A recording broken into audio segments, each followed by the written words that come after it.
Shalom, selamat malam kami ucapkan kepada semua umat-umat Tuhan yang sudah bergabung dan semua hamba-hamba Tuhan yang sudah bergabung kami sebutkan sebagai sahabat-sahabat konsep.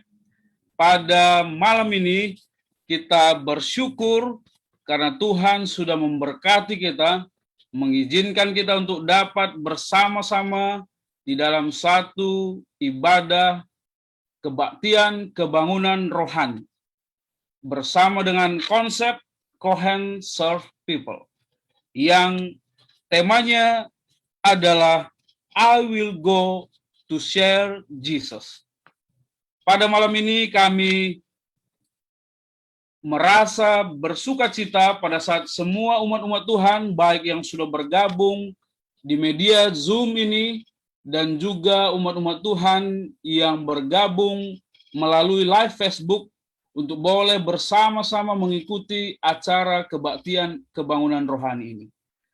Kita akan diberkati pada malam ini dengan rangkaian acara ibadah dan pelayanan-pelayanan yang diberikan oleh hamba-hamba Tuhan. Saya akan bacakan susunan acara kita pada malam ini.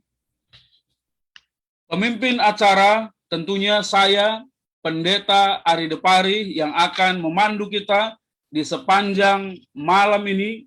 Dan sebagai lagu pembuka, kita akan dengarkan nanti satu lagu pujian yang dibawakan oleh God's Youth, Yesuslah Batu Karangku, Distrik Rajani, Spero, Batam.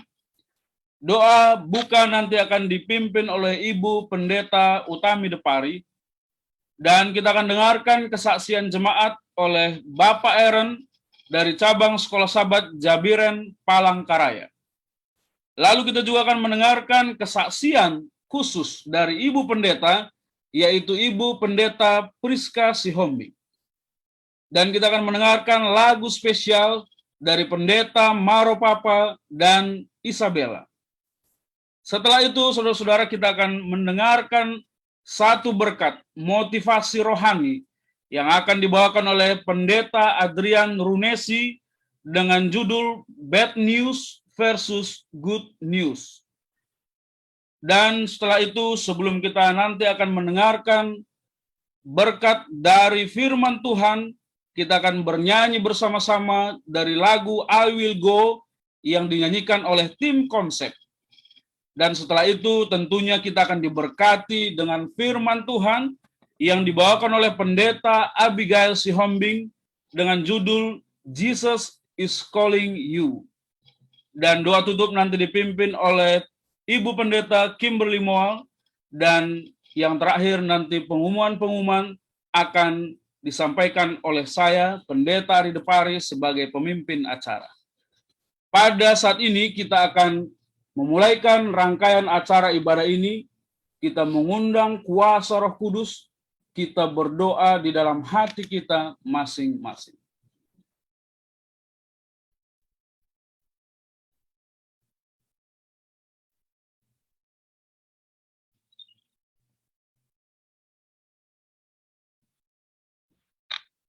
Sebagai lagu pembuka, lagu pujian yang akan dinyanyikan oleh God's Youth, Yesuslah Batu Karangku, Distrik Rajani, Spero, Batam.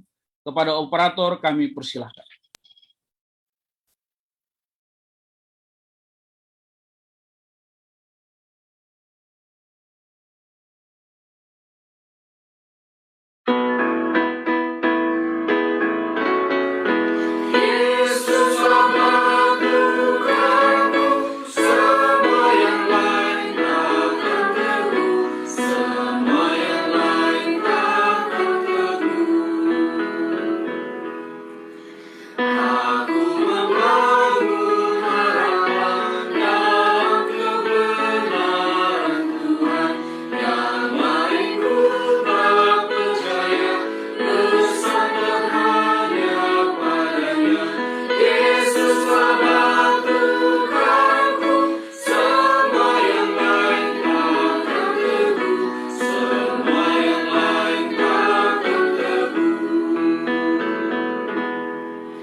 kita bersama-sama berdoa.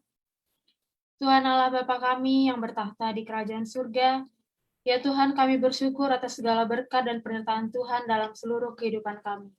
Dan malam ini Tuhan, kami juga bersyukur karena Tuhan telah mengizinkan kami untuk berkumpul, untuk mengadakan rangkaian acara KKR kami walaupun secara virtual melalui Zoom. Tuhan, kami berdoa kiranya Tuhan yang akan memberkati seluruh rangkaian acara ini. Tuhan yang akan bekerja sehingga seluruh device dan jaringan yang kami gunakan dapat berfungsi dengan lancar. Kami juga berdoa Tuhan agar seluruh partisipan yang mengambil bagian dan terlebih seluruh kami yang mengikuti acara ini dapat Engkau curahkan Roh Kudus-Mu, sehingga nantinya firman-Mu mampu mengubahkan hati dan jiwa kami, serta menguatkan iman percaya kami. Dan terlebih Tuhan, kiranya seluruh rangkaian acara ini adalah hal yang berkenan dan menyenangkan hati Tuhan, karena tujuan kami adalah untuk kemuliaan nama Tuhan saja. Ampuni segala dosa pelanggaran kami Tuhan, dalam nama Yesus kami berdoa dan mengucap syukur. Amin.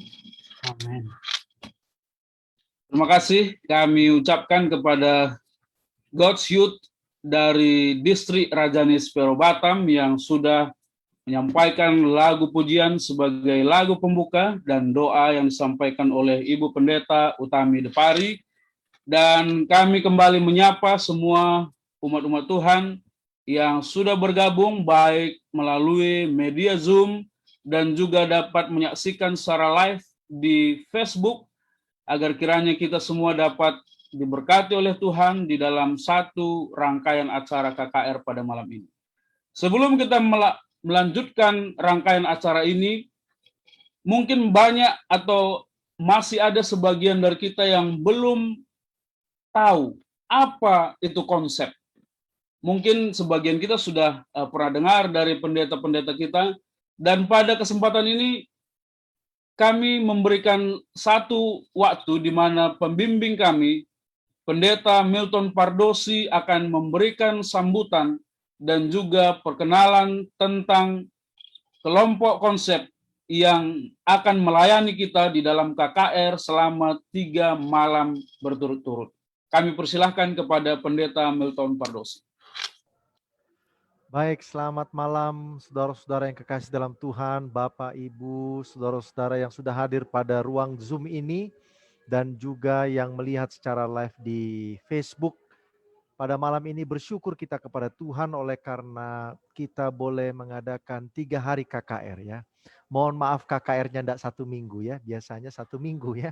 Tapi Kohen ini KKR-nya 3 hari oleh karena sisa hari dalam 1 minggu yang kita akan jalani ini, maka para gembala-gembala hamba-hamba Tuhan ini akan mengadakan KKR di jemaat mereka masing-masing. Jadi Kohen hanya mendahului saja untuk 3 hari pertama, dan setelah itu para hamba-hamba Tuhan ini akan menyelesaikan di jemaat mereka masing-masing. Dan mudah-mudahan Tuhan memberkati sehingga melalui pelayanan hamba-hamba Tuhan ini, baik melalui 3 hari KKR maupun di jemaat mereka masing-masing, maka Tuhan akan kirimkan jiwa-jiwa untuk menerima Yesus sebagai juru selamat di jemaat masing-masing. Baik saudara-saudara yang kekasih, puji Tuhan oleh karena Kohen. Kohen dalam bahasa Ibrani berarti imam. Ya. Kohen serve people artinya imam-imam yang melayani umat manusia. Ini adalah satu organisasi sederhana ya, yang terdiri dari hamba-hamba Tuhan para pendeta muda yang melayani hampir di seluruh daerah di Uni Indonesia kawasan Barat, di mana mereka dulu bersama-sama kuliah di Universitas Advent Indonesia, Fakultas Filsafat di UNAI Bandung, dan mereka sudah tamat dan mereka melayani di jemaat-jemaat di daerah-daerah di wilayah pelayanan Uni Indonesia kawasan Barat. Dan mereka rindu untuk terus belajar dan belajar firman Tuhan. Itu sebabnya saya mengajak para hamba-hamba Tuhan, para pendeta muda ini untuk kami belajar firman Tuhan setiap Senin malam. Ya, saudara-saudara bisa ikuti program ini setiap Senin malam di Facebook Kohen Serve People. Ya, di sana kami belajar Alkitab untuk memperdalam, untuk menggali firman Tuhan, dan setelah itu para hamba Tuhan ini akan bagikan kepada jemaat-jemaat mereka di mana mereka melayani. Kohen Serve People ini satu organisasi pelayanan yang sudah berumur 1 tahun sekarang. Inilah hikmah dari adanya pandemi COVID. Kalau tidak ada COVID, tidak ada Cohen Serve People. Ya. Itu kabar baik, saudara ya. Jadi ini sudah berumur 1 tahun. Kelas ini mulai berjalan sekitar tanggal 25 Maret 2020 yang lalu. Tetapi nama Cohen Serve People atau konsep disingkat menjadi konsep itu baru resmi tanggal 18 Mei 2021. Jadi KKR malam hari ini sebenarnya adalah sebagai ucapan syukur kepada Tuhan karena 1 tahun pelayanan ministry konsep ini, Cohen Serve People, sudah diberkati Tuhan dengan pelajaran-pelajaran yang saudara bisa lihat di YouTube dari Cohen Serve People ini. Di situ banyak sekali pelajaran. Sekolah Sabat juga ada di sana untuk tiap-tiap pelajaran sekolah Sabat dari minggu ke minggu. Saudara sudah bisa ikuti pelajaran itu pada hari Senin. Ya, karena sudah dimasukkan di live di Facebook dan juga di YouTube pada hari Senin. Dan setelah itu disambung dengan pelajaran Alkitab. Jadi saya mewakili pengurus dari Cohen Serve People atau konsep, termasuk dengan istri-istrinya. Ya, sebagian besar para pendeta muda ini sudah punya istri, ya sudah punya. Tapi ada yang masih belum. Jadi malam ini yang mungkin masih single, ya lihat-lihat wajah para pendeta muda. Siapa tahu Tuhan menjodohkan kita, kan itu kan adalah berkat Tuhan ya. Jadi kami para pendeta muda dan juga istri-istri kami mengucapkan terima kasih banyak. Saudara-saudara sudah hadir dan bagikan link ini. Dan biarlah Tuhan memberkati kita khususnya selama 3 hari. Terima kasih banyak. Selamat malam. Amin. Terima kasih untuk pembimbing kami, Pendeta Milton Pardosi yang sudah memberikan sambutan dan penjelasan secara singkat tentang konsep Cohen Serve People. Sebelum kita melanjutkan acara kita, saya kembali menyapa kita semua, khususnya pada saat ini di Zoom ini sudah ada 60 akun partisipan. Kami mau menyapa secara khusus jemaat-jemaat yang sudah bergabung. Di sini dituliskan ada 10 jemaat, tetapi mungkin nanti ada jemaat-jemaat yang tidak kami bisa sampaikan, nanti boleh diralat. Yang pertama yang sudah bersama-sama dengan kita adalah Jemaat Yerusalem Puruk Cahu. Lalu yang kedua, Jemaat Banyuwangi. Yang ketiga, Jemaat Asem Bagus. Dan yang keempat, Cabang Sekolah Sabat Immanuel Palangkaraya, Jabiren, dan Seibaru. Lalu yang kelima, Jemaat Bojonegoro. Yang keenam, Jemaat Tuban. Yang ketujuh, Jemaat Hacienda. Dan yang kedelapan adalah Jemaat Pare, Kediri. Yang kesembilan, Jemaat Waldensia Bontang. Dan yang ke-10, Distrik Tiban Batam Center, Jemaat Rajani Tiban, Jemaat Spero Immanuel, Cabang Sekolah Sabat Bukit Sinai.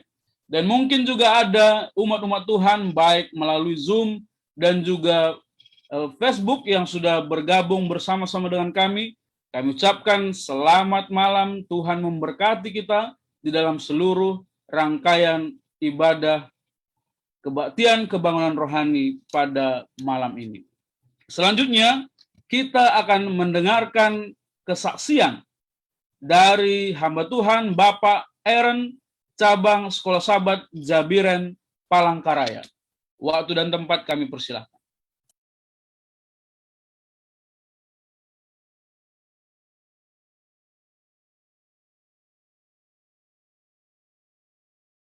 Salam, selamat malam bagi kita semua. Saya Kristianto, anggota Perkumpulan Sekolah Sabat Jabiren Sipur. Saya mau bersaksi sedikit bagaimana kehidupan kami di dalam Tuhan dan kehidupan orang tua kami. Awal mula kita mengenal Tuhan itu sekitar 2017, ya sekitar tahun 2017 kita mengenal Tuhan. Awal mulanya kita nggak percaya ini gereja ini karena kita juga sudah anggota gereja juga. Jadi pertama kali kita berpikir mau cari Tuhan gimana lagi. Ini kan sama-sama Tuhan Yesus juga. Jadi waktu itu di daerah ini, di Jabiren ini diadakan KKR.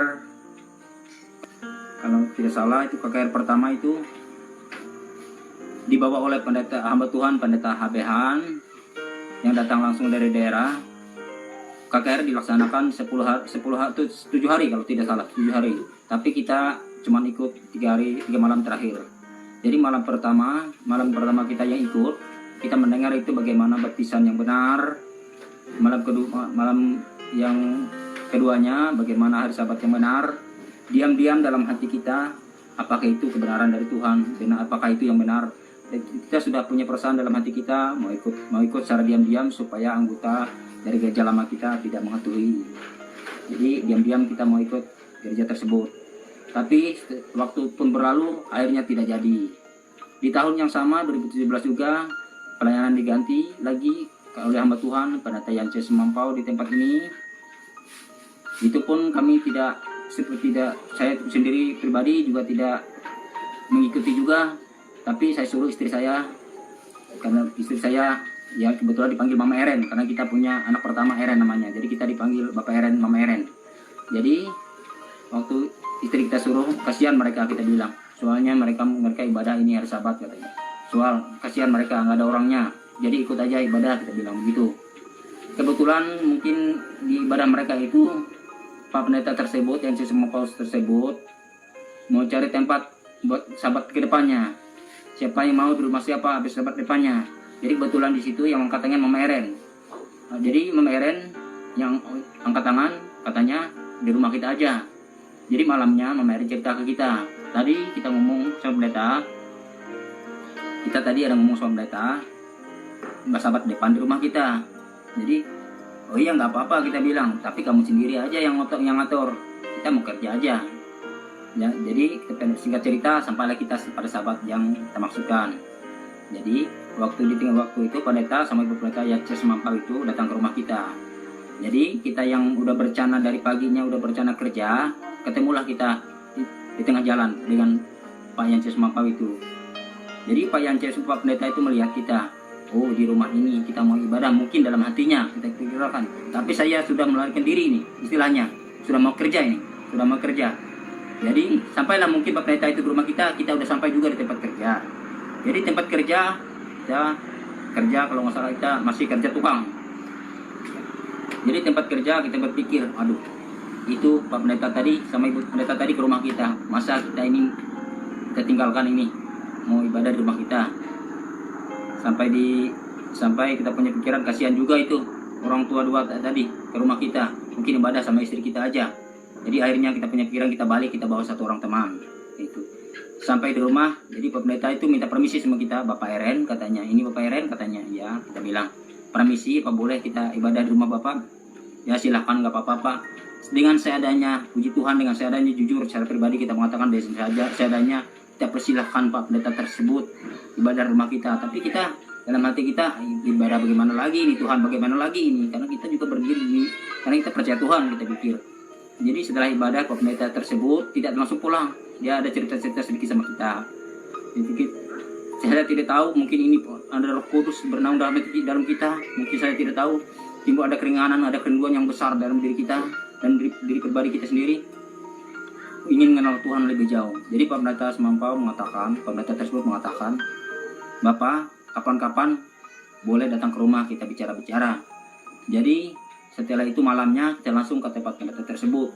Kita tanya, soalnya dari kecil kita pernah dengar yang namanya Sabat itu, Sabat dari kecil. Tapi sementara seumur saya sudah hampir 39 tahun ini, saya tidak pernah mengenal itu, yang kapan waktunya kita menguruskan hari Sabat. Jadi kebetulan Pak Pendeta yang kita tanyakan itu sama Pendeta Semampau masalah itu juga, dia mengatakan begini-begini masalah Sabat. Jadi masalah makanan, kita tanya-tanya juga sama Pak Pendeta itu masalah makanan, dia ceritakan ke kita masalah baptisan yang benar, juga masalah hari Sabat.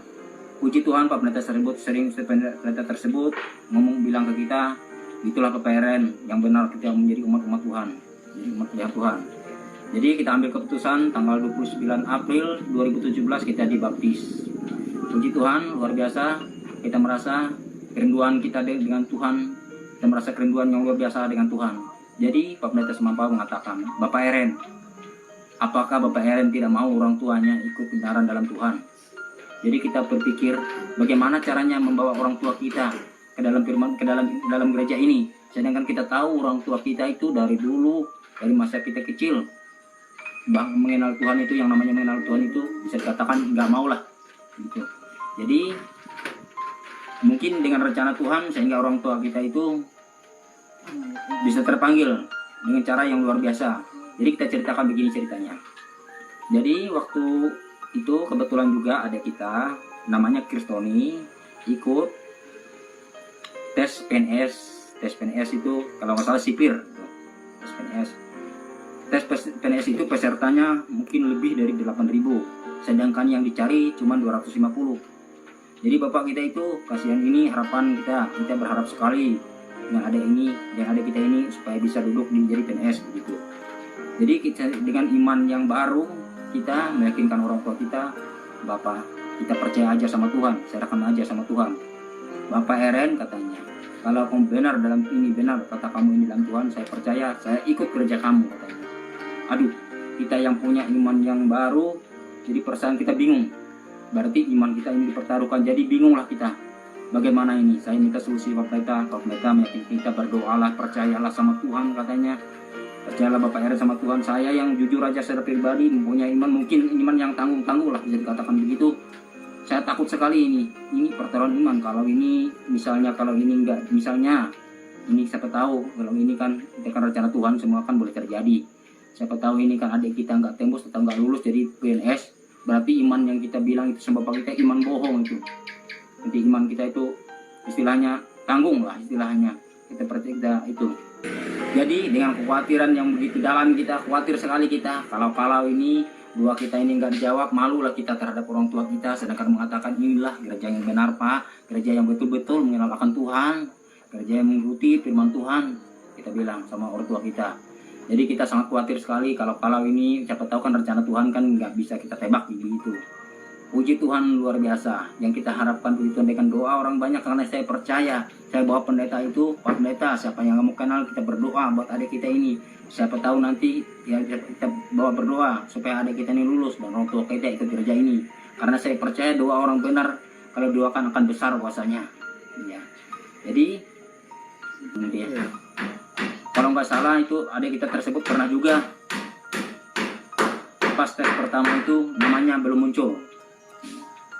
Tahu-tahu ditarik kembali, ditambah kembali lagi orangnya, akhirnya muncul peringkat kedua dari yang terakhir muncul namanya.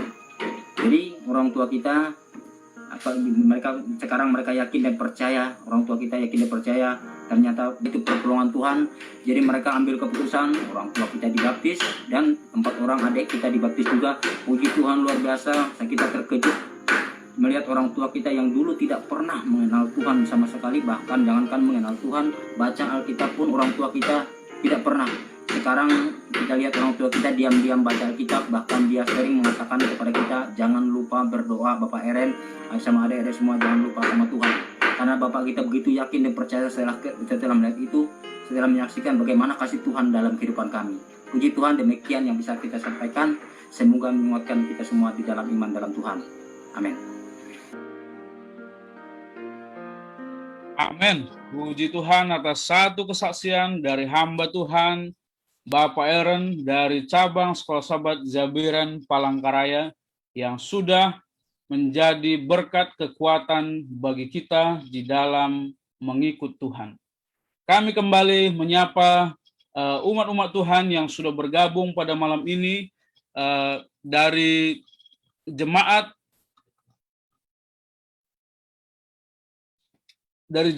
Kanaan Palangkaraya dan juga Perguruan Advent Cirebon, dan kita bersyukur sudah boleh bersama-sama untuk bergabung secara online baik melalui Zoom dan juga saudara dan saudari yang kami kasihi yang menonton secara live di Facebook. Pada kesempatan ini kita juga akan kembali diberkati dengan sebuah kesaksian yang disampaikan oleh hamba Tuhan Ibu Pendeta Priska Sihombing. Kami persilahkan.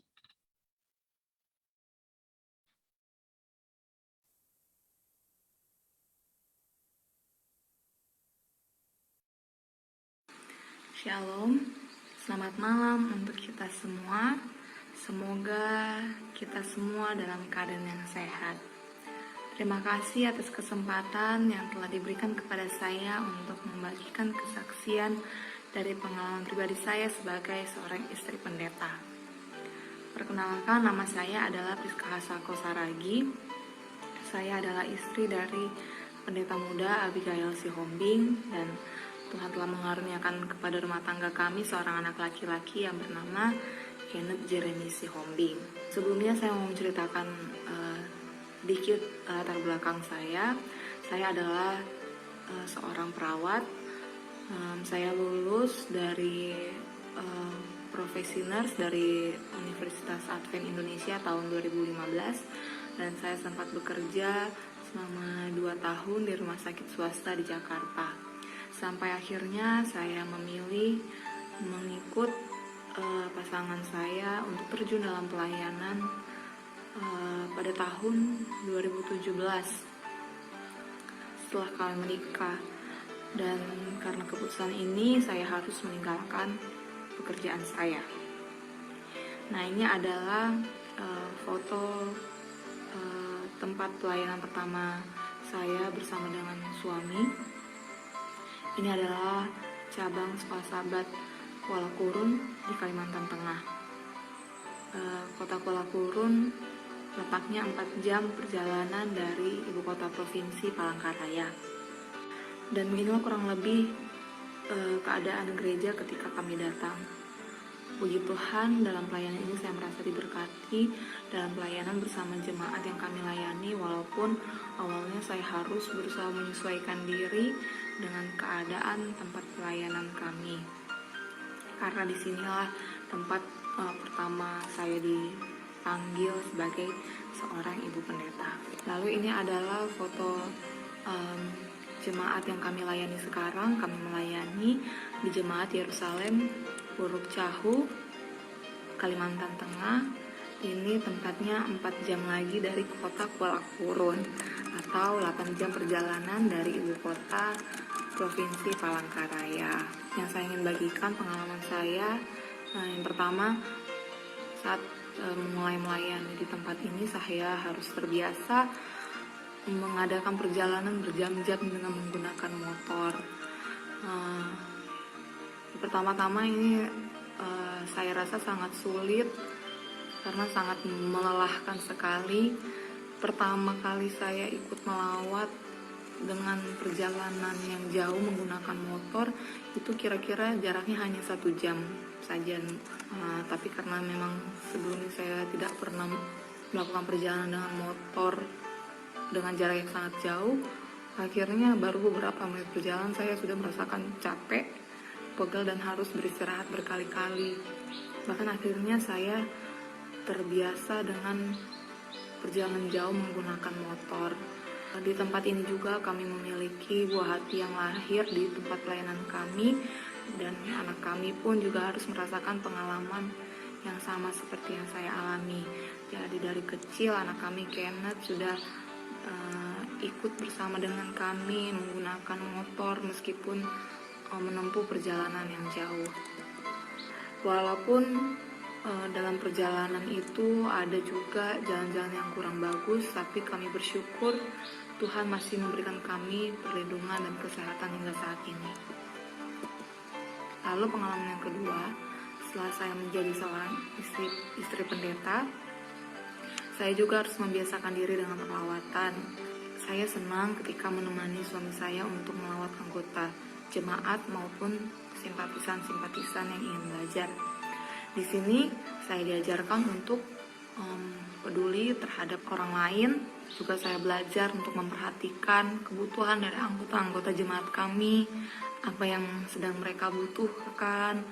Lalu saya juga belajar untuk lebih ramah kepada orang lain. Dan melalui perawatan ini juga saya diajarkan untuk selalu mau mendoakan anggota-anggota kami yang kami layani. Yang ketiga, saya juga harus belajar melayani dan mengajar anak-anak. Setelah menjadi istri pendeta, saya lebih aktif lagi memperhatikan pertumbuhan dari anak-anak. Nah, saya selalu belajar untuk bagaimana caranya menarik perhatian dari anak-anak anggota jemaat yang kami layani. Karena salah satu fokus utama ketika kami melayani di sebuah jemaat, tujuan saya pribadi, saya harus memenangkan hati dari anak-anak anggota jemaat. Jadi saya belajar untuk selalu kreatif, selalu merangkul mereka dengan penuh kasih dalam melayani dan mengajar anak-anak dalam sekolah sahabat anak-anak. Karena di sini saya menyadari bahwa anak-anak adalah penerus gereja untuk masa yang akan datang. Ini adalah foto-foto ketika saya melayani di jemaat di cabang sekolah sahabat Kuala Kurun dan juga di Yerusalem Puruk Cahu. Lalu yang keempat, pengalaman saya sebagai ibu pendeta dalam pelayanan, bahwa saya juga harus memperhatikan rumah Tuhan. Pada waktu itu di cabang sekolah sahabat Kuala Kurun, kami bersama seluruh anggota jemaat bergotong royong untuk memperhatikan rumah Tuhan. Sebelumnya saya tidak pernah sama sekali ikut dalam pembangunan gereja. Saya tidak bisa bertukang, tidak memiliki pengetahuan untuk bertukang. Nah, tapi saya belajar apa yang saya bisa lakukan untuk turut berpartisipasi dalam membangun rumah Tuhan. Pada saat pembangunan gereja ini, waktu itu saya lagi hamil, anak kami yang pertama mungkin kira-kira 5 bulan. Meskipun dalam keadaan hamil, saya juga ikut turut membantu apa yang bisa saya lakukan. Meskipun tidak bisa mengaduk-aduk semen, ya paling tidak saya belajar cara mengikat-ngikat atau menyusun besi-besi itu dan mengikatnya dengan benrat, lalu membantu membawa-bawa batako atau membawa-bawa air untuk mengaduk semen, ya paling tidak memasak untuk anggota jemaat yang bekerja bakti. Nah, yang kelima adalah memenangkan jiwa. Ya, puji Tuhan, selama pelayanan kami, Tuhan boleh menunjukkan jiwa-jiwa yang ingin belajar tentang kebenaran, dan ada jiwa-jiwa yang kami boleh menangkan. Saya mungkin tidak bisa menceritakan semua, tapi saya akan menceritakan yang paling berkesan bagi saya. Jadi ini adalah saudari Kiki Karlina atau biasanya dipanggil dengan Kikil. Nah, dia adalah seorang wanita muda yang terlahir dalam keadaan tidak bisa melihat atau dalam keadaan buta. Kami diperkenalkan dengan Kikil oleh seorang anggota jemaat kami waktu itu di Kuala Kurun. Puji Tuhan, atas perkenalan ini kami boleh akrab satu dengan yang lain, dan Kikil mau belajar Alkitab, meskipun ya dia tidak bisa membaca Alkitab, tapi dia bisa mendengar. Kikil awalnya bimbang, dan dia bercerita katanya dia takut nanti kalau dia dibaptis maka penolongnya akan marah. Selama ini Kikil katakan dia memiliki penolong yang dia selalu taruh di dalam celananya dan dia bawa kemana-mana, dan itu seperti jimat bentuknya dalam bungkusan kecil, dan itu adalah kepercayaannya. Jadi saat belajar kami yakinkan kepada Kikil bahwa penolong kita hanyalah Yesus Kristus, tidak ada yang lain. Setelah kami meyakinkan Kikil beberapa kali, akhirnya Kikil mau mengambil keputusan untuk menerima Yesus dan menyingkirkan jimat yang ia miliki. Nah, setelah Kikil dibaptis pun kami ajarkan Kikil agar dia pun mau terlibat dalam pelayanan di gereja. Kami ajarkan Kikil agar turut aktif dalam pelayanan di ibadah hari Sabat. Jadi pada hari Sabat sebelum mulai acara, nah biasanya saya mengajarkan Kikil ayat hafalan. Pertemuan berikutnya saya tanya lagi apakah Kikil sudah hafal. Nah, kalau dia sudah hafal, maka saya akan melibatkan Kikil untuk ayat inti dan doa buka pada jam sekolah Sabat. Saya juga selalu berusaha untuk mengajarkan Kikil beberapa lagu dari lagu Sion. Dan ini adalah salah satu lagu pujian yang dibawakan oleh saudara Kikil.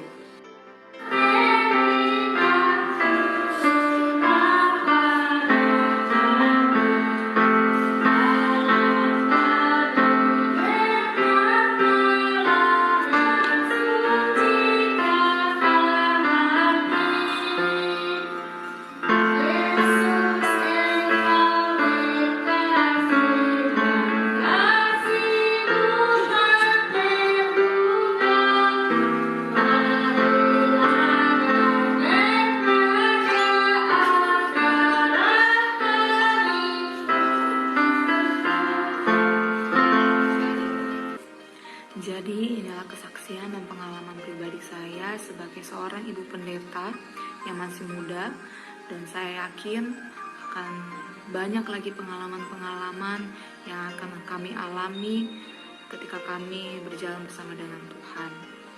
Dari sini saya ingin mengajak kepada saudara-saudara semua, apapun profesi kita pada saat ini, biarlah kita mau menyerahkan diri kita kepada Tuhan untuk menjadi alat dalam pekerjaan Tuhan.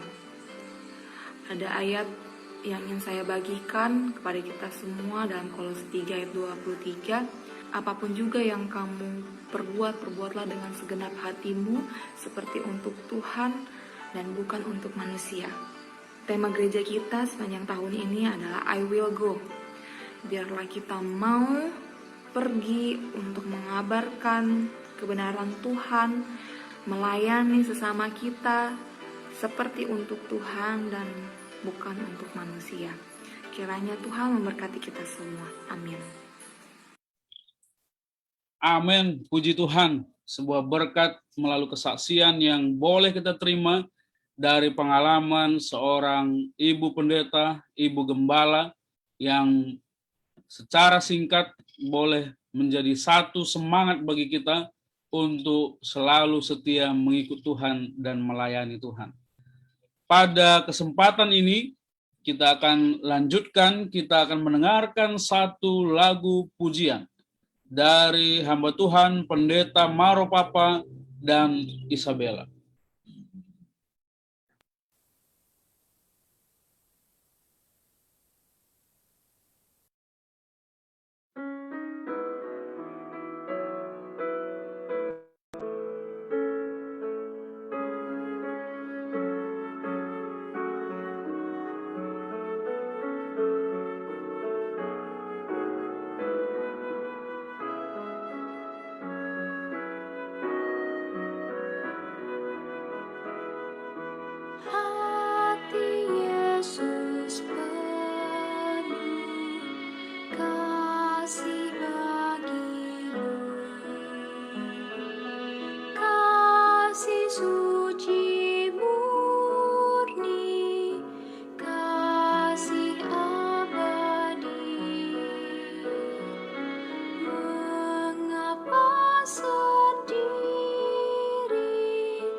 dalam rumah Yesus tersedia tempat.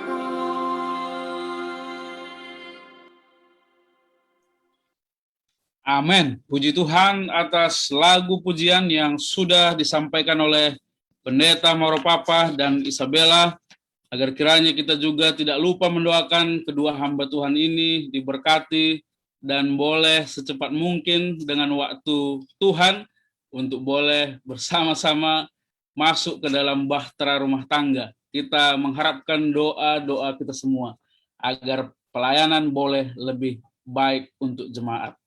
Pada kesempatan ini, saudara-saudari, kita akan mendengarkan satu motivasi rohani yang akan dibawakan oleh hamba Tuhan, Pendeta Adrian Runesi, dengan judul Bad News versus Good News. Kami persilahkan.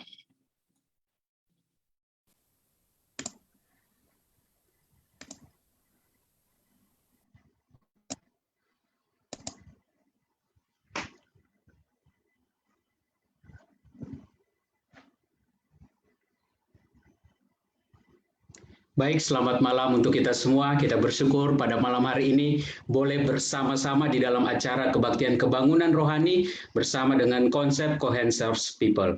Dan pada malam hari ini kita akan tiba dalam pembahasan motivasi rohani.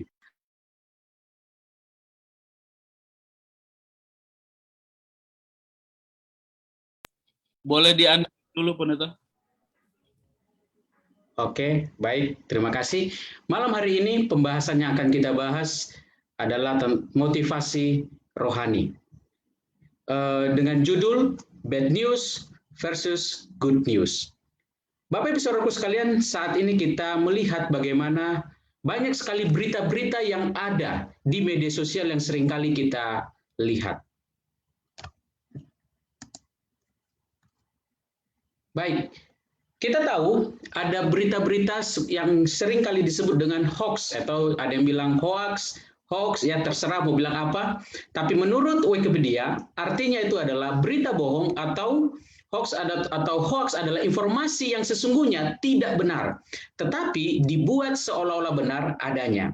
Tujuan dari berita bohong adalah membuat masyarakat merasa tidak aman, tidak nyaman, atau merasa kebingungan. Nah, saat ini kita akan melihat jenis-jenis hoax yang ada di negara kita ataupun yang ada di dunia ini. Yang pertama adalah satir atau parodi. Nah, berita ini dibuat dengan tidak berniat untuk merugikan, tapi berpotensi untuk mengelabui. Jadi satir ini tidak termasuk konten yang membahayakan sebenarnya, akan tetapi sebagian masyarakat masih banyak yang menanggapi informasi dalam konten tersebut sebagai sesuatu yang serius dan menganggapnya sebagai kebenaran. Contoh, seperti gambar yang kita lihat. Ini sebenarnya seperti bentuk sindiran, di mana sindiran itu mengatakan bahwa seseorang yang berbicara menggunakan jas, tapi kata-katanya itu apa? Sampah. Ya. Itu adalah bentuk sindiran, ya. Lalu yang kedua, konten yang menyesatkan. Konten yang menyesatkan atau misleading konten ini di dalamnya biasanya penggunaan informasi yang sesat, membingkai sebuah isu atau individu. Nah, berita-berita ini biasanya dibuat seperti video, gambar, pernyataan resmi atau statik, ya, dan sebagainya, yang bertujuan untuk menghasut akan setiap orang yang membaca berita. Contoh, seperti di gambar ini. Kalau kita lihat, ada yang membuat status mengatakan bahwa gambar ini adalah bentuk bagaimana Brimob di Papua tidak punya senjata ketika menghadapi pendemo 21-22 di Jakarta. Padahal sebenarnya berita ini lain ceritanya yang sebenarnya, ya, di 16 Maret 2006. Jadi sebenarnya itu adalah gambar video ataupun berita yang lama tapi dibuat yang baru tapi dengan bentuk frame yang yang menyesatkan, ya, yang baru tapi dalam bentuk yang menyesatkan. Yang ketiga, konten tiruan. Konten tiruan ini seringkali kita lihat di media sosial ataupun di SMS. Contoh, seperti ada orang yang membuat akun-akun palsu, ya, lalu menginfokan, ya, contoh dari bank, ya, lalu dia lihat ada Instagramnya bank BCA contoh, lalu akhirnya dia buat lagi. Dia meniru untuk apa? Mengelabui akan orang-orang lain, ya, dengan tujuan-tujuan, ya, untuk mendompleng ketenarannya dia. Yang keempat, konten palsu. Konten palsu berupa konten baru yang 100% salah, secara sengaja dibuat, ya, didesain untuk menipu serta merugikan orang lain. Contoh, kita tahu di era COVID ini banyak sekali SMS seperti ini, subsidi kuota belajar, pulsa dan sebagainya. Tapi ketika saudara ikuti ternyata banyak juga yang palsu, bohong. Lalu selanjutnya keterkaitan yang salah. Nah, ini keterkaitan yang salah atau false connection ini adalah ketika judul gambar atau keterangan tidak mendukung konten itu. Nah, cirinya yang paling gamblang yang dalam mengamati konten jenis ini adalah ditemukannya judul yang berbeda dengan isi berita. Contoh, ada yang mengatakan ada penemuan baru, ada ditemukan hasil cloning, ya, dokter hewan Amerika dan Rusia berhasil menciptakan binatang baru yang bernama Kanzarov, ya, campuran kambing dengan babi, hasilnya seperti. Padahal sebenarnya ini adalah domba yang bulunya dicukur sehingga dia tidak punya lagi bulu. Jadi bukan seekor babi, ya. Kadang-kadang ini dibuat menjadi berita yang salah. Yang keenam, konten yang dimanipulasi. Nah, biasanya konten-konten ini digunakan dengan tujuan untuk mengecoh publik dan ini menyangkut tentang tentang politik, ya. Ini contoh seperti di gambar ini yang saya dapat dari internet, ya. Bagaimana beritanya, gambarnya sama tapi judul beritanya berbeda. Yang sebenarnya beritanya sudah dulu mungkin, ya, seperti yang di sebelah kanan, tetapi dirubah menjadi judul yang sebelah kiri. Nah, seringkali juga ada konten-konten seperti ini yang kita dapati. Yang ketujuh, konten yang salah. Konten yang salah atau false konteks ini ketika konten yang asli dipadankan atau dikaitkan dengan konteks informasi yang salah. Contoh, hati-hati dengan berita hoax. Contoh vaksin yang ada saat ini. Saudara mungkin lihat bagaimana dari tahun lalu sudah ada banyak sekali berita-berita tentang vaksin. Oh, vaksin itu seperti ini. Kalau saudara nanti disuntik dengan cairan, ada chipnya, ya. Seperti itu semua, saudara. Nah, itu adalah konten yang Yang salah. Nah, saudaraku sekalian, sebuah fakta di negara kita. Tadi sore saya coba buka di HP saya ketik tentang orang Indonesia malas membaca. Dan faktanya, saudara, menurut UNESCO bahwa orang-orang di Indonesia itu minat bacanya itu 0,001%. Makanya tidak heran, saudara, Indonesia masuk urutan yang kelima di dunia ini adalah orang-orang yang cerewet sekali dalam media sosial, ya, sehingga hasil penelitian itu menunjukkan bahwa orang Indonesia itu malas membaca. Yang kedua, fakta dari yang internet yang saya temukan, ya, menurut Microsoft, netizen Indonesia itu ternyata setelah diteliti Bapak Ibu Saudaraku sekalian, dari 32 negara, maka kita adalah negara urutan ke-29 yang tingkat kesopanan dalam bermedia sosial menggunakan handphone kita ataupun dengan media sosial kita dengan tidak sopan. Jadi bayangkan, saudara, ternyata netizen Indonesia itu dikatakan tidak sopan. Itu menurut dari Google. Nah, pertanyaannya adalah bagaimana cara mengatasi berita hoax itu? Yang pertama, perbanyak informasi. Yang kedua, cek dan recheck keaslian foto. Lihat dulu fotonya benar atau tidak. Bahkan dengan kecanggihan sekarang, saudara masukkan foto itu di Google, saudara bisa tahu, oh, ini foto ini benar atau tidak.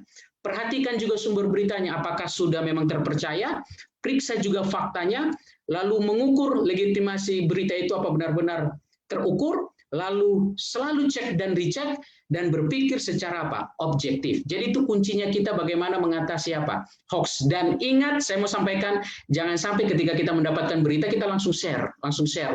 Tidak, kita cek dulu di internet. Contoh, tadi pagi, kita tahu di negara kita mengalami duka cita, ada bom yang terjadi di Makassar. Kita cek dulu, oh, ada berita yang masuk, dicek dulu benar enggak, lihat dulu di TV, lihat dulu di internet, oh, ternyata benar, ya. Tetapi saya mau sampaikan, jangan terlalu gampang kita mempublish atau men-share akan berita-berita yang masuk. Baik, menurut Alkitab, 1 Tesalonika 5:21, nasihat Alkitab, ujilah segala sesuatu dan peganglah yang baik. Keluaran 23:1 katakan, jangan engkau menyebarkan kabar bohong, ya. Jadi uji segala sesuatu, jangan sampai kita menyebarkan kabar yang bohong. Maka apa good news yang harus kita lakukan sebagai umat-umat Tuhan?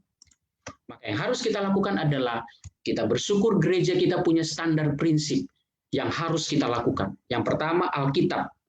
Yang kedua, tulisan Roh Nubuat, dan yang ketiga, buku 28 doktrin. Kita sebagai umat-umat Tuhan, lebih baik kita banyak membaca Alkitab, tulisan Roh Nubuat, 28 doktrin, daripada kita membaca berita-berita hoax yang ada di media sosial. Tuhan memberkati kita semua. Amin. Amin. Puji Tuhan, satu motivasi rohani bagi kita khususnya di zaman multimedia dan internet ini untuk menghindari yang namanya bad news atau berita bohong yang tentunya adalah pekerjaan dari setan. Pada saat ini kita akan mempersiapkan hati kita akan menerima firman Tuhan dari Pendeta Abigail Sihombing dengan judul Jesus is Calling You. Namun sebelumnya kita akan bernyanyi bersama-sama, menyanyikan lagu tema kita, dan lagu ini akan dinyanyikan oleh tim konsep.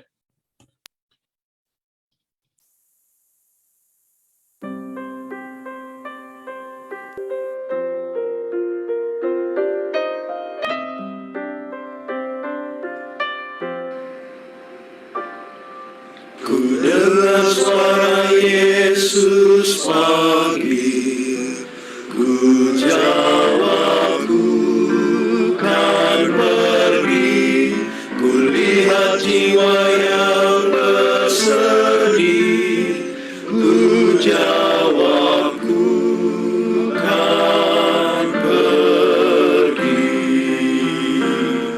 Beritakan kabar kasih, bagikanlah pengharapan, dan bila aku lemah, Yesus menolongku, karena keputusanku kan beri.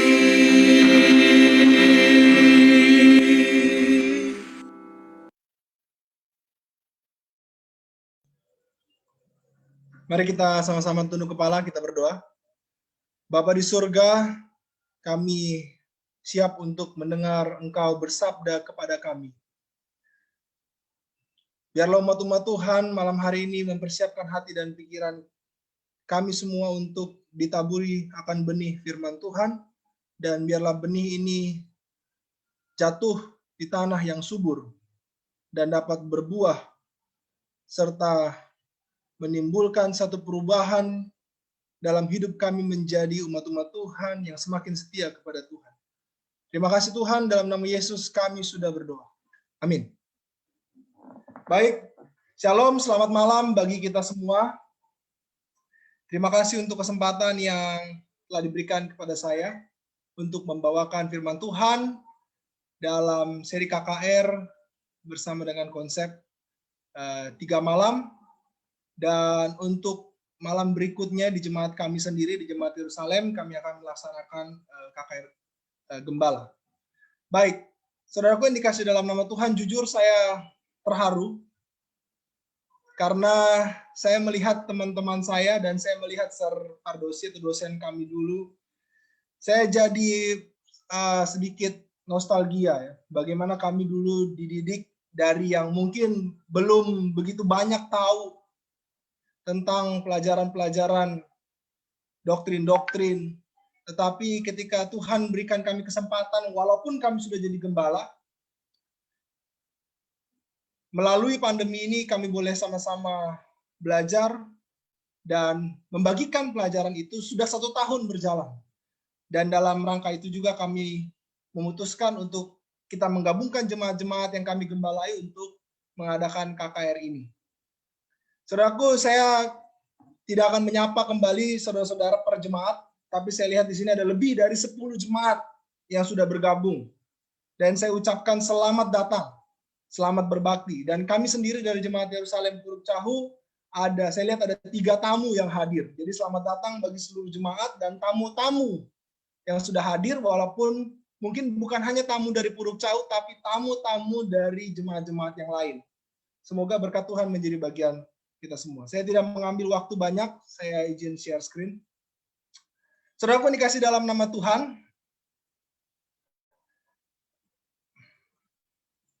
Pendeta Depari, apakah screen saya kelihatan? Ya Pendeta, silakan. Baik. tema dari KKR ini adalah I will go to share Jesus. Dan malam hari ini judul pelajaran kita adalah Jesus is calling you, atau Yesus memanggil Anda. Ketika Yesus memanggil Anda, ada 3 pertanyaan yang akan saya bahas dalam firman Tuhan malam hari ini. Pertama, di mana kita atau di mana Anda sehingga Yesus memanggil kita? Lalu yang kedua, kemana? Kemana Yesus memanggil kita? Dan yang ketiga, kenapa? Kenapa Yesus memanggil kita? Kenapa Yesus memanggil saya dan saudara? Sebelum kita membahas ketiga hal ini lebih lanjut, saya ingin kita melihat keadaan yang sudah kita lewati selama 1 tahun, bahkan sudah lebih dari 1 tahun ini ya. Banyak orang mengatakan bahwa tahun 2020 yang sudah kita lewati tahun yang lalu adalah tahun yang menyedihkan. Banyak tokoh-tokoh terkenal, ya, orang-orang yang inspiratif yang harus meninggal dunia pada tahun 2020. Salah satunya adalah pebasket terkenal ya, Kobe Bryant di Amerika, lalu Glenn Fredly, salah satu penyanyi inspiratif juga di Indonesia dan salah satu pemain film Hollywood, Boseman ya, Chadwick Boseman, yang harus meninggal dunia pada tahun 2020. Dan banyak sekali tokoh-tokoh terkenal, saya tidak sebutkan satu persatu. Dan bukan hanya tokoh-tokoh terkenal, saudara-saudara. Saya yakin, saudara-saudara, di antara kita, baik anggota jemaat, baik para pendeta, bahkan keluarga yang mengalami banyak kesedihan karena sakit penyakit, bahkan kematian akibat COVID-19 ini. Saya mengambil survei tanggal 15 Maret karena saya buat materi ini tanggal 15 Maret. Yang meninggal dunia di Indonesia jumlahnya adalah 38.573. Dan yang terpapar, saudara bisa lihat sekitar 1.400.000. Ya. Dan saudaraku, indikasi dalam nama Tuhan, walaupun vaksin sudah berjalan sekarang ini, tetapi untuk mengobati ketakutan, ya, saya pikir itu tidak mudah dibandingkan mengobati penyakit itu sendiri. Banyak orang-orang sekarang justru yang sakit bukan lagi fisik, melainkan mental. Mereka merasa depresi, stres, karena mereka harus kehilangan orang-orang yang mereka kasihi. Mereka secara aktivitas, mereka tidak bisa beraktivitas dengan baik, bahkan kehilangan pekerjaan, dan lain sebagainya. Banyak aspek yang terkena. Bahkan kasus di dunia, saudara-saudara, update 15 Maret, 121 juta kasus yang terpapar dan kematiannya 2,6 juta jiwa. Dan 2,6 juta jiwa ini yang meninggal dunia setara dengan jumlah penduduk di Provinsi Kalimantan Tengah, di mana saya tinggal saat ini, di mana saya melayani saat ini. Bayangkan saudara-saudara, selama 1 tahun kurang lebih, akibat pandemi ini kematian kira-kira jumlah yang meninggal dunia adalah 2,6 juta. Ini sangat mengerikan dan menakutkan bagi banyak orang, walaupun ini juga bukan hal yang baru bagi dunia kita. Saya tidak bicara jauh. Di zaman bangsa Israel sendiri pun sebenarnya penyakit sampar sudah pernah ada. Dan Tuhan sudah menubuatkan penyakit sampar ini hadir di tengah-tengah kita di akhir zaman ini. Saya tidak membahas semua pandemi-pandemi, tetapi saya hanya sedikit menyinggung 3 pandemi yang pernah terjadi, atau penyakit virus ya, yang terjadi tahun 2000-an. Ya, walaupun sebelum tahun 2000-an itu sudah pernah terjadi. Ada SARS yang menyebabkan 774 orang meninggal dunia. Lalu flu babi yang menyebabkan 500.000 orang meninggal. Ebola, ya, virus yang menewaskan 11.000 sekian jiwa, dan COVID-19 yang sekarang sekitar 2,6 juta jiwa di dunia meninggal dunia. Bukan hanya virus, saudara-saudara. Sekarang ini bencana alam juga banyak hadir di sekitar kita, di dunia kita. Saya akan menyampaikan data di Indonesia, data terbaru BNPB. 3 bulan sudah berjalan 2021 ini, saudara-saudara, sudah terjadi 763 bencana. Saudara bayangkan, bahkan di Kalimantan Selatan, salah satu provinsi tempat saya tinggal ini, terjadi banjir yang cukup besar. Dan Presiden Jokowi katakan ini adalah sebuah banjir besar yang mungkin sudah lebih dari 50 tahun tidak pernah terjadi di Kalimantan Selatan. Jadi bisa saya katakan ini salah satu yang mengagetkan bagi para penduduk Kalimantan Selatan. Saudaraku, BNPB, saudara bisa lihat data ini. Ya, saya tidak akan bahas semuanya. Banyak bencana alam terjadi, baik gempa bumi, banjir, tanah longsor, puting beliung, dan lain sebagainya yang menyebabkan orang luka-luka, ya, kehilangan orang-orang yang dikasihi, ya, meninggal dunia karena meninggal dunia, dan lain sebagainya. Saudara yang dikasih dalam nama Tuhan, pertanyaan besar dari semua data-data, dari semua fakta-fakta ini apa? Pertanyaan besarnya adalah apa penyebabnya? Dalam Yeremia 5 ayat 25 katakan kesalahanmu menghalangi semuanya ini.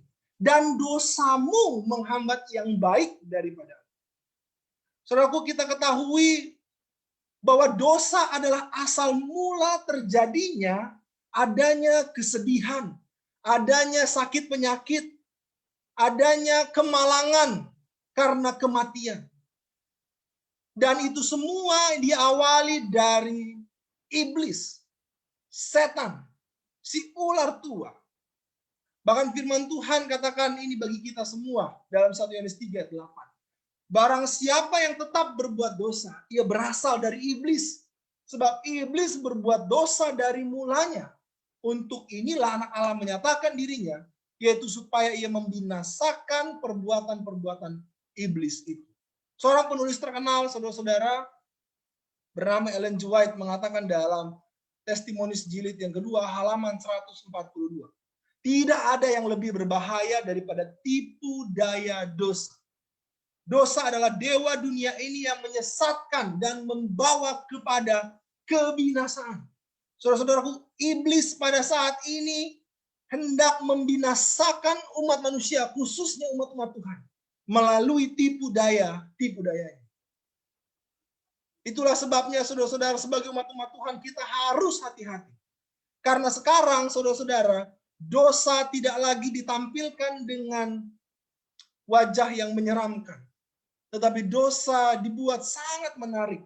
Umat-umat Tuhan, umat-umat manusia dibuat oleh setan untuk sangat mencintai dosa.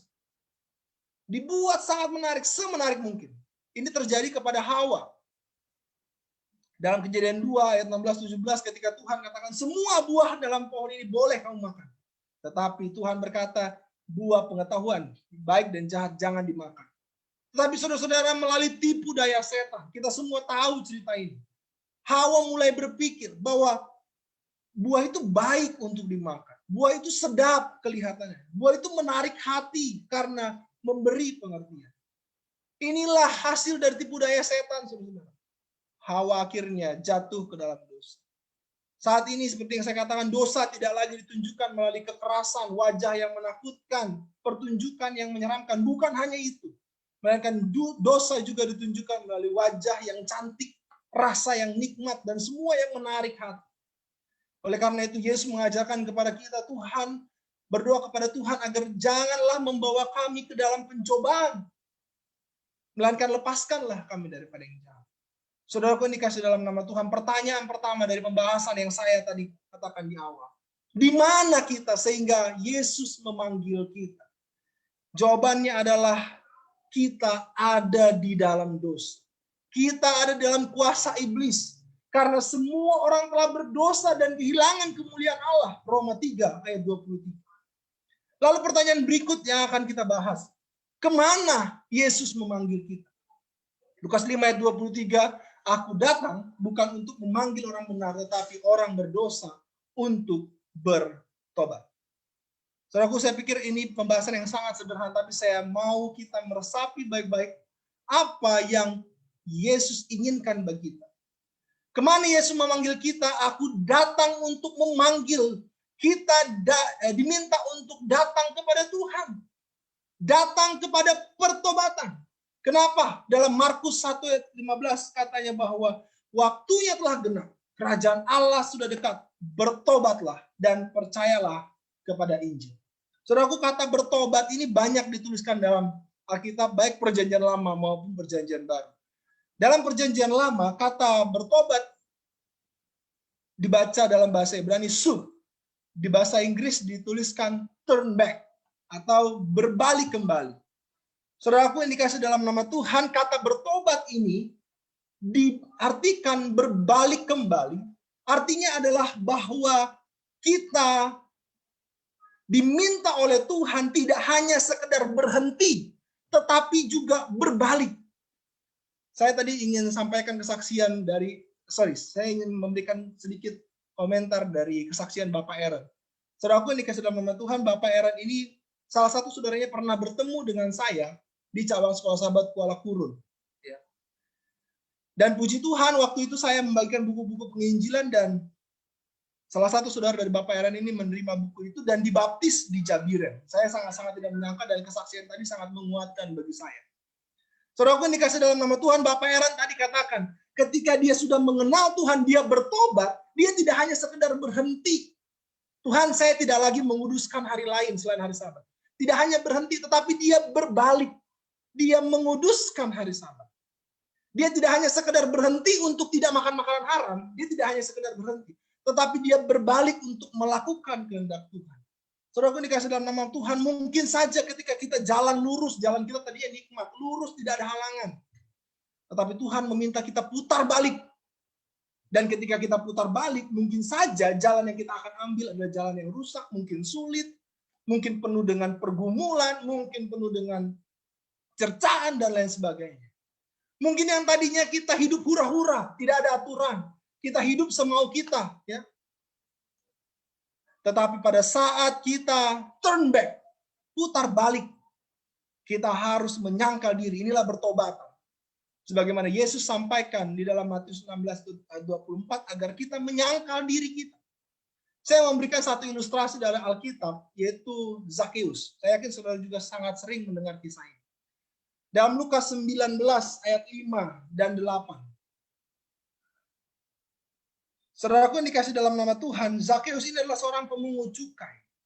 Dia melakukan banyak pemerasan kepada orang-orang miskin. Saya akan bacakan dalam Lukas 19, saudara bisa buka Alkitab saudara-saudara.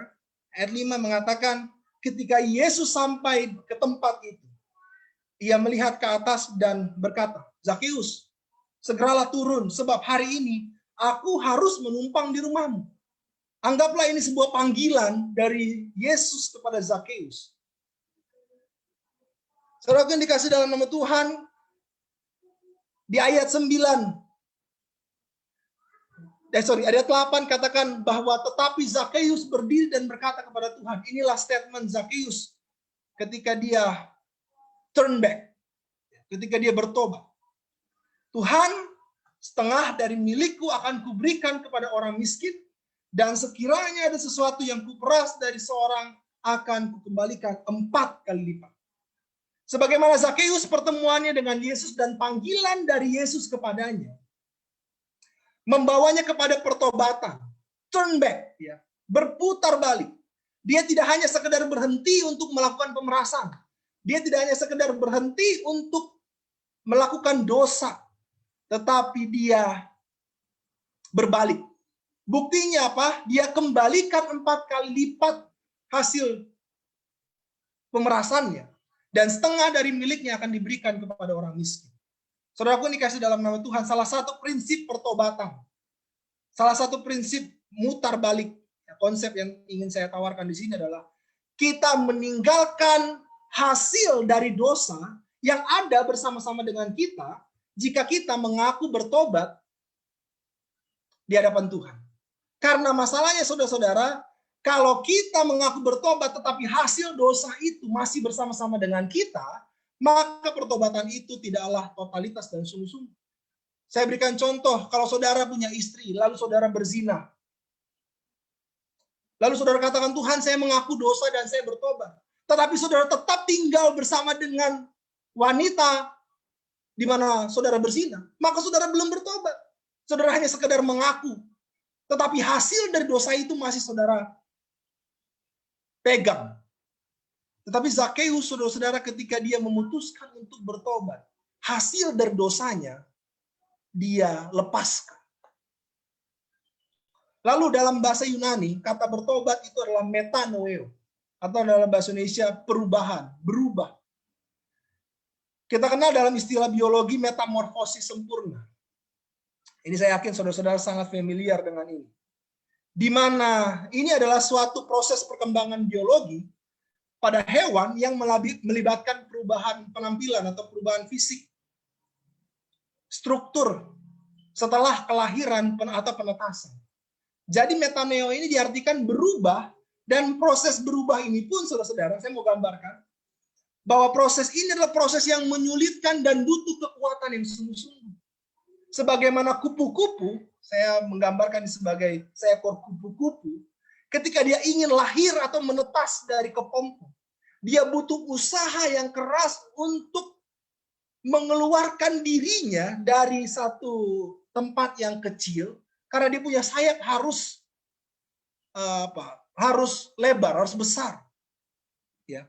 Ketika dia keluar dari satu tempat yang kecil, dia harus melatih sayapnya untuk merenggangkan dirinya, dan ia mampu terbang dengan baik ketika dia keluar dengan usaha yang sungguh-sungguh dari kepompong itu. Itulah satu proses perubahan yang terjadi dari metamorfosis sempurna yang terjadi kepada kupu-kupu. Jadi ini adalah proses yang memerlukan kekuatan yang besar, pergumulan yang besar, supaya kita dapat terbang dengan baik, supaya kita dapat menghasilkan warna yang baik. Ini bukan satu proses yang mudah. Seperti yang saya katakan sebelumnya, ketika kita diminta Tuhan untuk mutar balik, mungkin ketika mutar balik itu jalan yang kita akan ambil bukan jalan yang mulus, sebagaimana jalan yang kita lalui sekarang. Makanya kita harus meminta pertolongan Tuhan dalam hal ini. Saya mau kasih ilustrasi dari metanoeo ini adalah pertobatan Saulus. Dalam Kisah pasal 9, saudara-saudara, ayat pertama, saya tidak catat ayat ini, saudara, supaya bisa buka dari kitab saudara. Saulus di ayat yang pertama sangat berkobar-kobar untuk mengancam dan membunuh murid-murid Tuhan atau orang-orang Kristen. Saya kasih tahu kepada kita semua bahwa Saulus adalah seorang Sanhedrin, seorang Farisi, seorang yang sangat terdidik, seorang yang memiliki pendidikan, seorang yang berwibawa. Tetapi pertemuannya dengan Yesus merubah Saulus. Metanoeo. Di ayat 4, Yesus bertemu dengan Saulus dan katakan, Saulus, Saulus, mengapa engkau menganiaya aku? Di pasal yang sama, di ayat 15 dan 16 dikatakan, tetapi firman Tuhan kepadanya, pergilah, sebab orang ini, Saulus ini, adalah alat pilihan bagiku untuk memberitakan namaku kepada bangsa-bangsa lain, serta raja-raja dan orang-orang Israel. Aku sendiri akan menunjukkan kepadanya betapa banyak penderitaan yang harus dia tanggung karena namaku. Saudaraku, satu perubahan drastis yang terjadi dari Saulus kepada Paulus. Yang tadinya dia mau membunuh orang-orang Kristen dengan berkobar-kobar, dengan semangat yang berapi-api. Tetapi pertemuan dengan Yesus, panggilan dari Yesus membuat dia metanoeo, berubah total, bermetamorfosis. Sehingga dalam Filipi 3:7 dia katakan, tetapi apa yang dahulu merupakan keuntungan bagiku, jabatan, pendidikan, wibawa, sekarang kuanggap rugi karena Kristus. Melainkan dalam 1 Korintus 4 ayat 12 kembali dia katakan, kami melakukan pekerjaan tangan yang berat. Kalau kami dimaki, kami memberkati. Kalau kami dianiaya, kami sabar. Kalau kami difitnah, kami tetap menjawab dengan ramah. Kami telah menjadi semua menjadi sama dengan sampah dunia, sama dengan kotoran dari segala sesuatu sampai pada saat ini. Saudaraku, kata-kata yang saya garis bawah ini keluar dari seorang pembunuh, seorang yang berkobar-kobar mau membunuh orang. Tapi ketika dia berubah, bertobat, metanoeo, dipanggil oleh Tuhan, dia berubah total. Dia katakan, kalau kami dimaki, kami memberkati. Kalau kami dianiaya, kami sabar. Kalau kami difitnah, kami tetap menjawab dengan kami. Saudaraku dikasih dalam nama Tuhan, pengalaman Rasul Paulus ini, Tuhan rindu menjadi pengalaman kita, saudara. Saya mencari ilustrasi yang dekat dengan saya. Saudara lihat ini adalah abang saya, kakak pertama saya. Ini saya ambil foto ini dari YouTube channel seseorang, ya saya nggak kasih tahu channelnya. Ini adalah channel yang membahas tawuran antar pelajar di zaman dulu. Jadi abang saya ini sekitar usianya 8 tahun, 9 tahun di atas saya. Jauh, jadi ketika di SMA saya masih sangat kecil.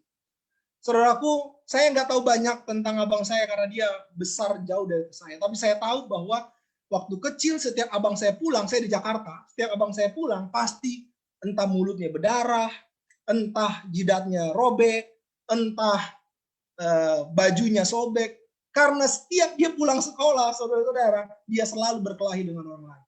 Bukan hanya itu, minum alkohol, merokok, dan kehidupan-kehidupan yang marginal, ya. Bergaul dengan orang-orang yang tidak baik, dia lakukan.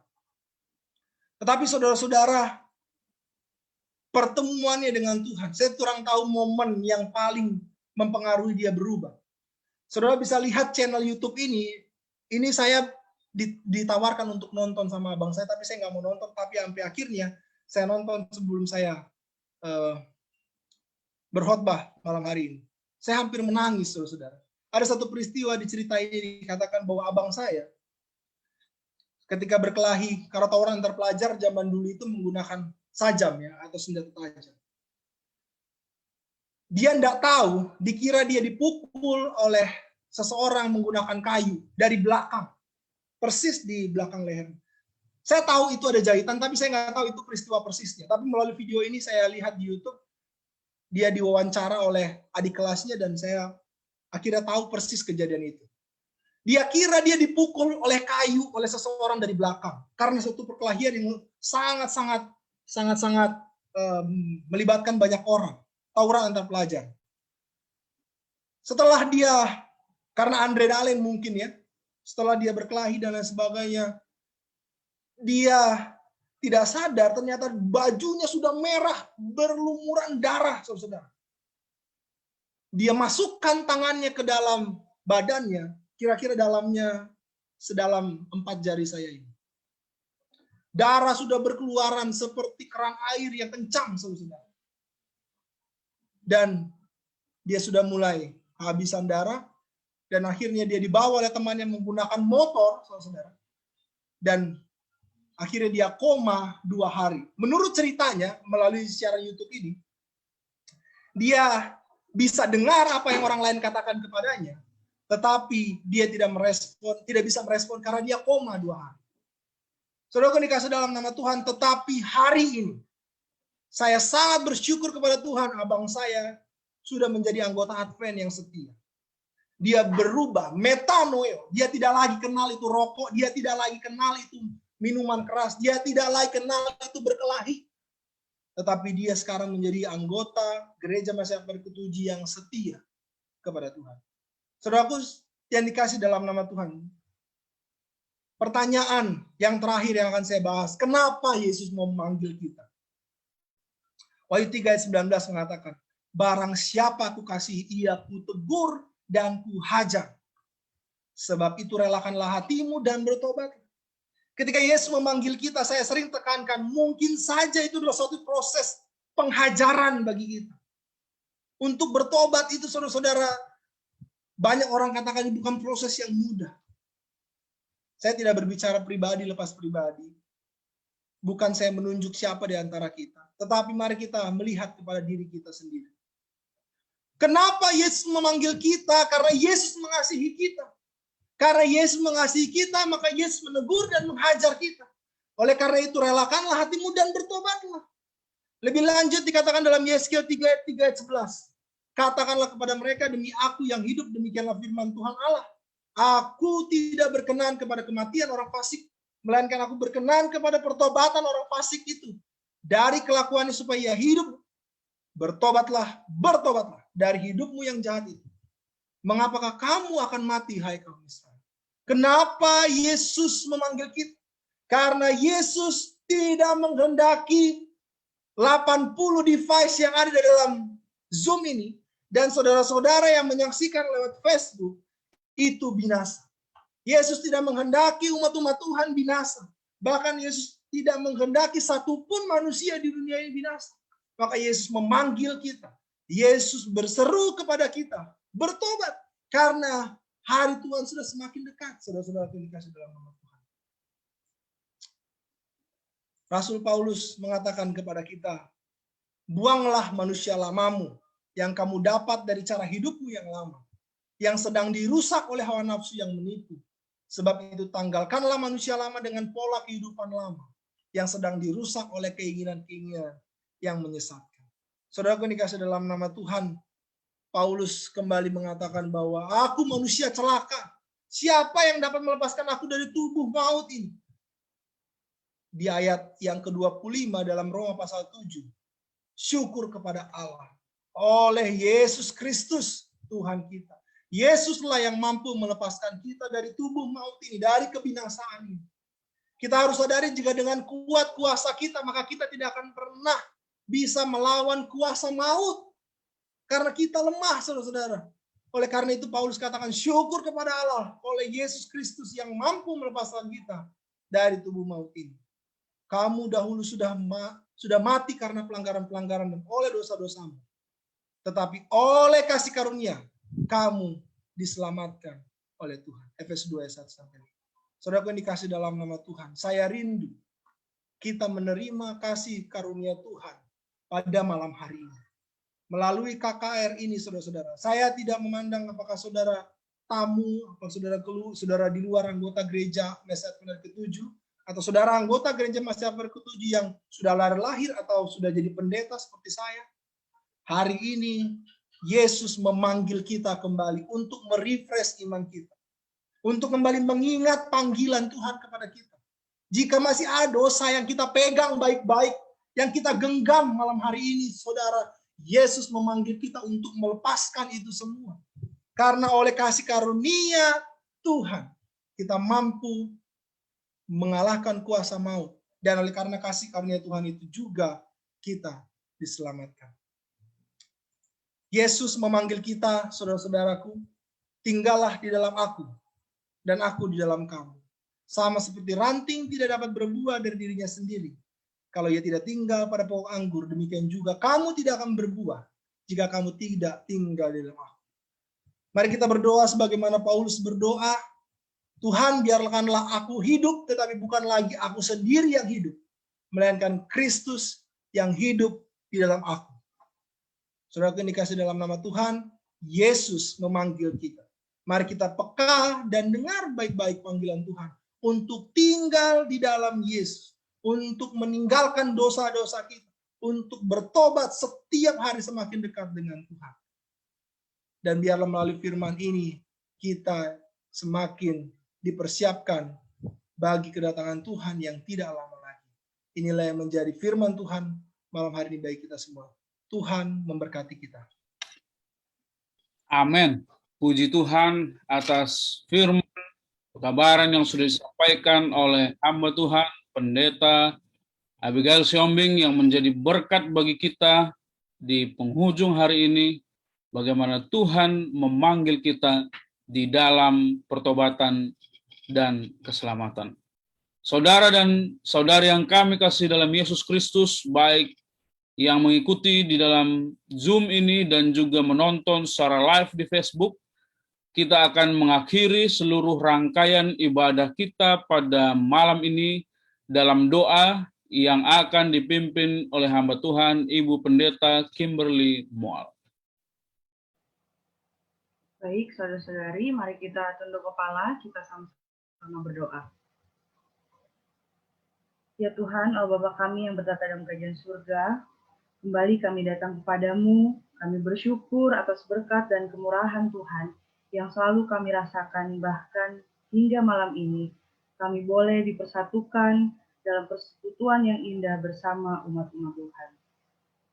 Ya Bapa, kami berdoa, biarlah setiap pujian, kesaksian, dan terlebih firman Tuhan yang telah kami dengar dapat menguatkan iman dan percaya kami untuk tetap setia hingga Tuhan Yesus datang untuk yang kedua kali menjemput umat-umatnya yang setia. Ya Bapa, kiranya Tuhan juga memberkati seluruh jemaat yang telah hadir dan pertemukan kami kembali besok hari agar kami boleh kembali belajar bersama-sama. Terima kasih ya Bapa, inilah doa dan harapan kami. Kami serahkan doa ini hanya di dalam nama Yesus yang adalah Tuhan dan Juru Selamat kami. Amin. Amin. Amin. Puji Tuhan dalam seluruh berkat-berkat yang sudah kita rasakan pada malam pertama KKR konsep di mana kita boleh menyatukan hati kita di dalam rangkaian ibadah dan kita boleh rasakan dari awal sampai pada akhirnya seluruh rangkaian ibadah ini dapat berjalan dengan lancar. Dan tentunya saudara-saudara, kami tetap mengundang agar kita akan boleh bersama-sama kembali bergabung pada besok hari di jam yang sama, dan saya akan bacakan secara singkat untuk rangkaian acara dan partisipan kita pada besok hari. Besok pemimpin acara adalah Pendeta Matias Tani. Lagu buka adalah lagu pujian dari Jemaat Yerusalem Puruk Cahu Barito. Dan doa buka dibawakan oleh Ibu Pendeta Hertayani Runesi, dan kesaksian jemaat dari Bapak Letus Anggraha Jemaat Puruk Cahu, kesaksian khusus dari Ibu Pendeta, yaitu Ibu Pendeta Yesi Pasaribu, lalu lagu spesial dari Pacers, Jadikan Kami Satu. Kita juga akan mendengarkan motivasi rohani dari Pendeta Alexander Hetarihon, To Live Better Than Before. Dan ada yang spesial untuk besok hari, di mana akan dibuka ruang tanya jawab. Baik jika ada pertanyaan-pertanyaan yang mau kita tanyakan mengenai firman yang sudah kita dengar malam ini, besok kita boleh tanyakan baik melalui akun konsep YouTube, Facebook, dan juga kontak-kontak yang kita miliki oleh pendeta-pendeta yang ada sebagai tim konsep pada malam ini, sehingga pada besok di waktu yang khusus akan menjadi ruang untuk menjawab pertanyaan-pertanyaan yang sudah kita ajukan.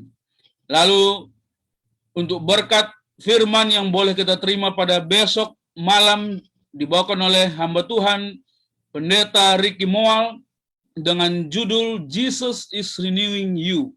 Dan doa tutup akan dibawakan oleh hamba Tuhan Pendeta Milton Pardosi. Saudara-saudara yang dikasihi oleh Yesus Kristus, tidak ada yang lebih menyenangkan daripada kegiatan mendengar lagu-lagu pujian, mendengar kesaksian, dan belajar firman Tuhan sambil menunggu Yesus datang. Dan kita akan bersama-sama dengan tetap semangat, walaupun kami tahu bahwa saudara-saudari kami yang di zona waktu Indonesia Tengah sudah lebih jauh malam daripada kami, atau bahkan ada yang di zona waktu Indonesia Timur, tetapi kita tetap bersemangat di 2 malam selanjutnya untuk boleh bersama-sama dalam ibadah kebaktian kebangunan rohani. Kami ucapkan terima kasih banyak kepada kita semua. Tuhan memberkati. Kami serahkan kepada Ketua Konsep Pendeta Ricky Moal. Amin. Terima kasih Bapak Ibu Saudara yang sudah bergabung malam hari ini. Mudah-mudahan kita boleh ketemu lagi pada besok hari, kita sama-sama belajar firman Tuhan. Selamat istirahat, selamat malam. Tuhan berkati kita semua. Amin. Baik, silakan Bapak Ibu, silakan menyapa satu sama dengan yang lain. Selamat malam, Ibu Tere. Silakan malam semuanya. masing-masing. Terima kasih. Selamat malam Pendeta Runesi. Terima kasih sudah bergabung. Selamat malam. Selamat malam. Terima kasih. Terima kasih Sir Tommy Wilar. Terima kasih Terima kasih Pendeta Abi untuk firman-Nya. Terima kasih. Terima kasih semua. Selamat malam. Terima kasih. Terima kasih. Malam.